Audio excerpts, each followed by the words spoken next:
This is the Jasion RetroVolt electric bike, a retro-styled moped lookalike with chunky 20x4 fat tires, a long cushioned saddle, dual suspension, and a high-carbon steel frame that gives it a stout, old-school silhouette. The version I'm riding has the front basket and rear seat cushion, so it leans into that classic utility vibe. From a distance, it looks pricey and tough. Up close, it still has presence, but I'll share where it feels premium and where it feels budget. Key features that shape my experience are the 750-watt motor with a 1500-watt peak, the punch you feel when you twist the throttle, a removable 48-volt 13-hour battery, a Shimano 7-speed drivetrain, disc brakes, a bright LCD display, and that full suspension setup.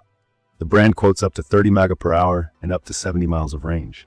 From my experience, the speed claim checks out under the right conditions, while the range depends heavily on how you ride. I put this bike together in under an hour with the included tools. Most of the big pieces were pre-assembled. The video instructions were more helpful than the paper materials. I did have to adjust the disc brakes right away to stop rotor rub and a squeal on the front. I also gave the derailleur a quick tune, since the cable stretched slightly after a short shakedown ride. If you're new to bikes, this is the kind of after-assembly touch-up you might want a local shop to handle. It's normal at this price tier, but it's still time you should plan for. On the road, this thing is a blast. The motor has a lively hit that makes the RetroVolt feel closer to a small mope than a bicycle. I measured typical top speeds around the high 20s to about 30 mph on level ground when using higher assist or throttle. Hills aren't a problem. It climbs with authority and doesn't fade quickly halfway up like some lower power hub motors. The pedal assist uses a cadence sensor, which means it detects that you're turning the cranks and then sends a set amount of power. It's not reading how hard you push like a torque sensor would. In practice, the power comes on like a light switch the moment I start pedaling. It's fun, but it can feel abrupt at very low speeds or in tight spaces. I often use the half-twist throttle to feather in power more smoothly when I needed precise control. Ride comfort is where the RetroVolt earns its keep. Dual suspension paired with high-volume fat tires takes the sting out of cracked pavement, brick alleys, gravel paths, and even patches of sand or light snow. The suspension parts themselves are basic coils, no fancy air adjustments, but together with the steel frame and the tires, they soak up a lot. The seat is wide and cushy, and I could cruise for long stretches without thinking about it. The grips and levers feel less refined. They work, but they don't have that satisfying tactile feel of higher-end parts. The LCD, though, is excellent. It's bright, readable in direct sun, and the layout is clean. If you care about visibility, this screen gets it right. Let's talk battery and range, because this is where expectations matter. The pack is 48-volt 13-amp-hours, which is roughly 624 watt-hours. I've seen the spec sheet list 62,400 watt-hours, and that's clearly a typo.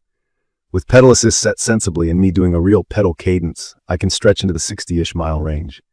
If I ride hard on throttle and treat it like a little motorbike, I can burn through the battery in something like 18 miles. Charging took me around 4 to 5 hours from low to full. The pack's IPX6 rating is reassuring when the weather turns, and being able to pop the battery off and charge it indoors is clutch for apartment life, even if you keep the bike in a garage. The brakes are discs, sometimes mechanical and sometimes hydraulic, depending on the kit. Mine needed adjustment out of the box. After a proper tune and bedding the pads in, stopping power was strong, which is important because this bike is heavy. I mean old school heavy. The steel frame, big tires, large battery, and suspension add up. The upside is stability. The bike tracks straight, feels planted in corners, and shrugs off road chatter. The downside is portability. It's not fun to carry upstairs, and lifting it onto a car rack is a workout. The ignition key sits under the frame on my unit, which makes sense for theft deterrence but is awkward when I have bags on the rack. In my opinion, the RetroVolt succeeds by focusing on feel. It feels solid, planted, and fun. It looks cool in a way that gets a reaction every time I stop at a light. The price-to-ride ratio is strong if you're okay with the idea that a few touch points are ripe for upgrades later. I see the strategy. Invest in the frame and the layout, make it functional out of the box, and trust that some riders will personalize it. It's perfect for city commuters who want a comfortable ride with enough zip to shorten crosstown trips, weekend cruisers who like exploring mixed surfaces, and anyone who wants a retro moped look without going full motorcycle. With the 450-pound max weight rating and that long saddle, it's also practical for hauling groceries or giving a buddy a short lift across a park. I ran errands with the front basket and used the rear seat area as a platform with bungees when I needed more capacity. The frame didn't flinch. I did run into a few quirks over time. The brakes took a second tweak after about a week. The chain needed tensioning once. I swapped the stock headlight for a brighter unit because I ride in dark areas. The stock suspension is fine for pavement and light dirt, but I'd upgrade the fork if I spent more time on rough trails. If you like tweaking and tuning, you'll enjoy the platform. If you want zero fuss, budget for a pro setup right after unboxing. From my experience, the speed and comfort keep me grabbing this bike day after day. The throttle makes quick work of traffic gaps. The fat tires calm down terrible roads that usually wear me out.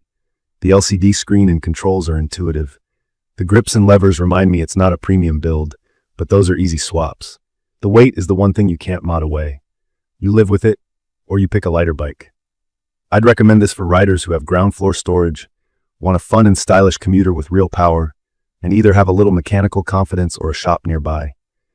If your routine involves stairs, long car travel with racks, or you want a super light e-bike you can shoulder, this isn't that. If your routine is ride, lock, charge the battery inside, and repeat, the RetroVolt slides right in. In conclusion, the Jasion RetroVolt electric bike gives me a smile every time I twist the throttle. It's fast enough to feel exciting, comfortable enough to ride daily, and unique enough to turn heads at every stop.